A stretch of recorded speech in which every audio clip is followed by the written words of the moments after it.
You're watching Capitol Connection from the Illinois State Capitol. Welcome back. We now turn to our Reporters Roundtable, and joining us this week, it's Patrick Keck with the State Journal-Register and Jerry Nowicki with Capitol News Illinois. Thank you both for joining us. Thank you. Thanks.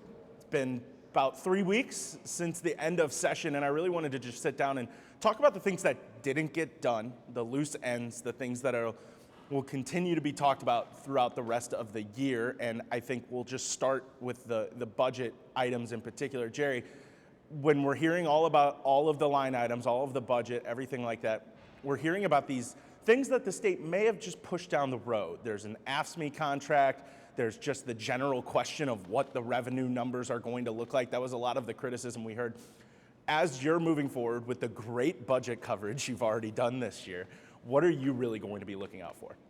You know, the governor says the AFSCME raises that are kind of due to happen this year, contract negotiations, he says the budget has enough to cover that. So, we'll see whether those line items end up being able to fill whatever added spending is needed there. And then one of the main things I think is this program called the Invest in Kids tax credit, which essentially is about $75 million, and it gives tax credits to people who donate to certain scholarship funds. And they're pretty generous tax credit. I forget the exact percentage, but basically, it's less tax liability for each dollar that you donate to these scholarships, and then it goes to fund the schooling for students who want to go to private, whatever type, maybe religious schools or whatever schools qualify for it.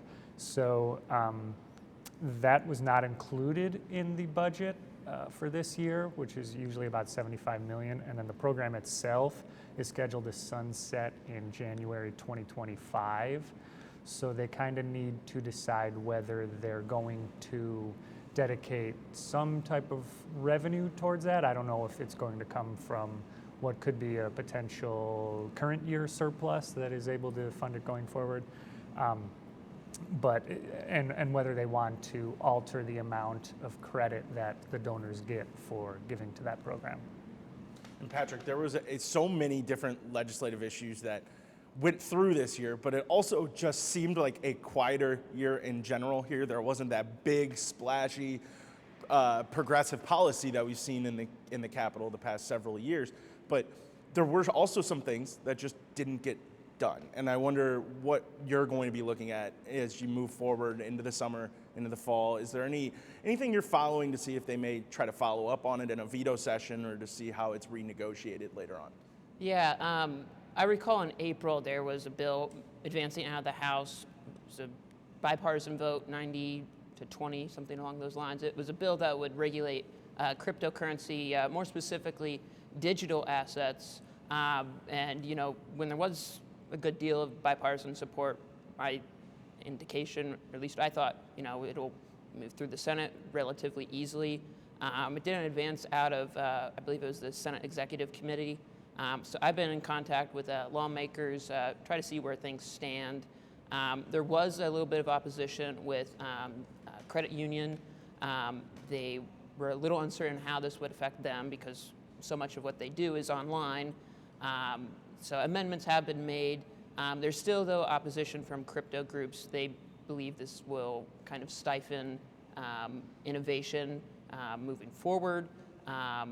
But again, the proponent side of it is still, we are seeing people invest in crypto. They don't entirely know exactly what they're getting themselves into. So that's kind of the need for regulation because, if you're going to put your money into something, you want to know what expected returns, those kinds of things. That is not really, to the proponent's argument, not really being, there's just not enough information on that.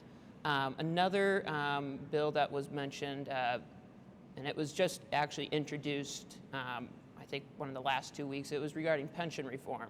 And it was mainly regarding Tier 2 employees. And it seemed like, as well with the crypto, there was at least, I don't know if we will see bipartisan agreement if this comes up in a veto session, but the sponsors so far there's at least a general sense of agreement that we have a pension problem, even though this budget included, I believe, is an extra $200 million above the needed requirement for each year. Yeah, they could throw an extra $200 million at it. It seems like it barely makes a dent in that pension issue that the state has built up. Jerry, when we're talking about pension reform, this has been something that there has been calls for just massive overhauls for the year. Former Governor Bruce Rauner was just in the building earlier this week, and he had a sort of that was a thing that really scarred his term in office, was trying to deal with that.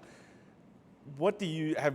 You had conversations with the lawmakers about what those exact hurdles are and where there really are those sticking points. Yeah, so the rap on pensions is been that they've been too sweet for decades, right? Like there was the 3% compounded cost of living increase, and you got a pretty good deal for being a pensioner. And then in 2011, they created Tier 2, which offers fewer benefits. The cost of living increase isn't compounded, and it's smaller than the 3%. So what we're finding now, what some of the lawmakers are saying now, is that that might not even be, the benefits in Tier 2 might not be as good as Social Security. And that for teachers, for example, who are paying into it but not paying into Social Security, you've got another potentially ticking time bomb in that years down the line, if there's lawsuits that say we're not getting benefits as good as Social Security,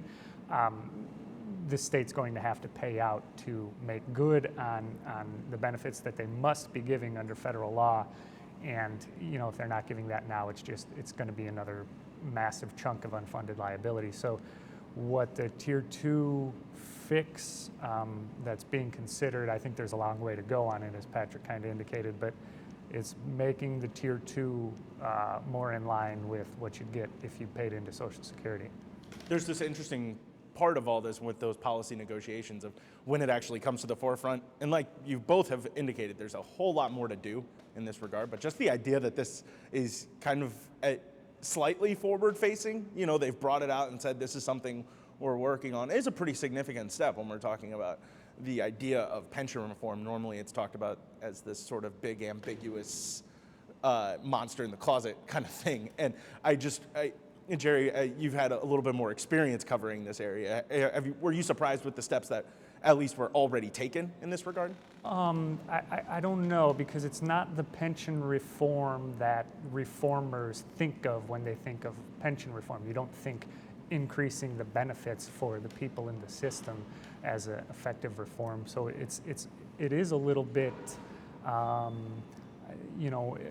adapting to a circumstance that could be bad. So it is better that we're looking at it now as opposed to, after the court says, you got to change this, but we're still a long way from anything ever being agreed upon, especially on bipartisan lines.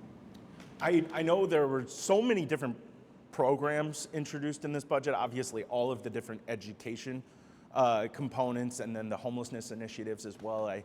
We talked about that on last week's show, but I think that's going to be something that I'm very interested in going forward, is just the implementation of a lot of these ideas, because we heard from the governor and from the comptroller and from all these public officials, there's this need to be cautious right now and not overspend what they have. The governor's always been preaching that over the years, but there are still plenty of new programs and plenty of new initiatives in this budget as well. The actual implementation of that isn't always the smoothest thing in the world, especially when we're talking about some of those schooling programs. Patrick, what are you really going to be looking for as we, the State Board of Education tries to implement 5,000 new preschool seats over the next several years? Yeah, that's certainly, that's obviously the highlight, I would say, of the Smart Start Illinois initiative is, I believe it's 2027 where it's all 3 and 4-year-olds will have access to preschool. That's a significant, undertaking for the state to go. But, Smart Start, it's also, it's addressing the child care system overall. We hear how, especially in maybe more rural parts of the state, where it's very hard to retain people because, people are getting paid, maybe pretty much minimum wage, and it's not an easy job by any stretch. So, that was kind of a thing that I saw, in this runaround is so many people, education and outside of education, basically saying, we want a little bit more of the slice of the pie. Some people got what they want, some people got a little bit of what they want, and then, that I think the big one was the service providers. The initial budget, I believe it would increase them to maybe $2, and they were looking for $4, and the ultimate package I went through was like $250.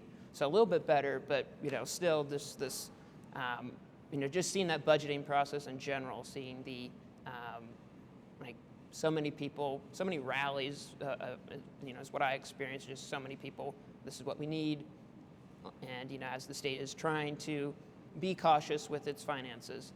So as far as meeting all those goals and now implementing them, that we'll just have to carry out over the next couple of years, I guess.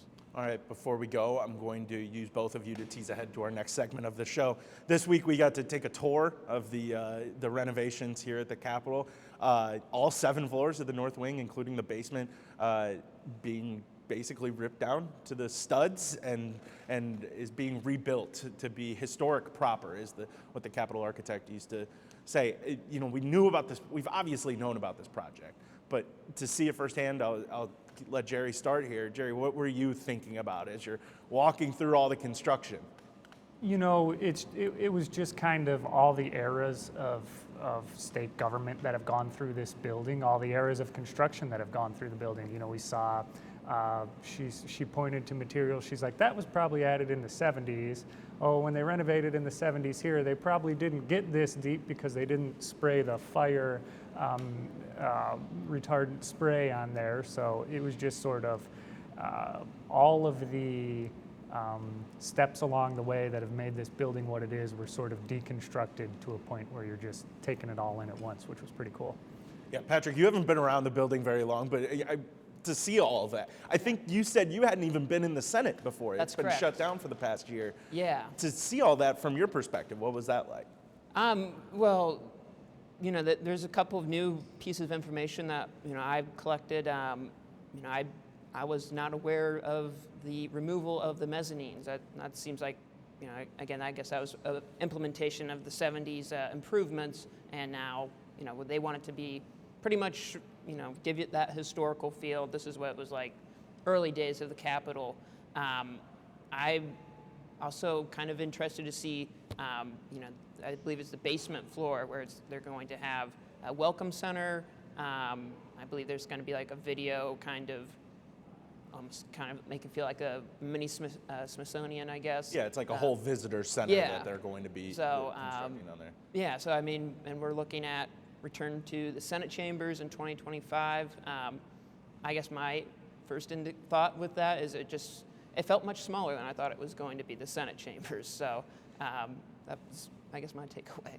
So one of the interesting things about the mezzanine comment is no one who walks in this building anymore will be able to tour Barack Obama's office because he was on the mezzanine level, and that floor now has been ripped out, and it's just essentially the first floor and mezzanine level make up one floor now. So you can be which was like before the 70s, they did that. They added those just to add They doubled their square footage for office spaces there. It'd be interesting to see who gets the office, I guess, below that. Exactly. See if they just decorate up high on the walls and everything. But I got to be honest, I'm not going to miss those mezzanine offices. They were the type of places that Jerry and I can't walk in without having to hunch over a little bit. But yeah, it was very interesting to see all of that. And I thought it was really interesting to see just how much of it is just reverting back to before the 1970s. You called them improvements, and at the time, I'm sure they were certainly viewed that way, but now it seems to just be, all right, let's hit the rewind button. Let's forget we did that project, at least on the inside. There's so much happening on the outside as well. But Patrick, Jerry, thank you so much for joining us for today, and look forward to see what you guys are going to be covering the rest of the summer here. Thank you. We'll be right back.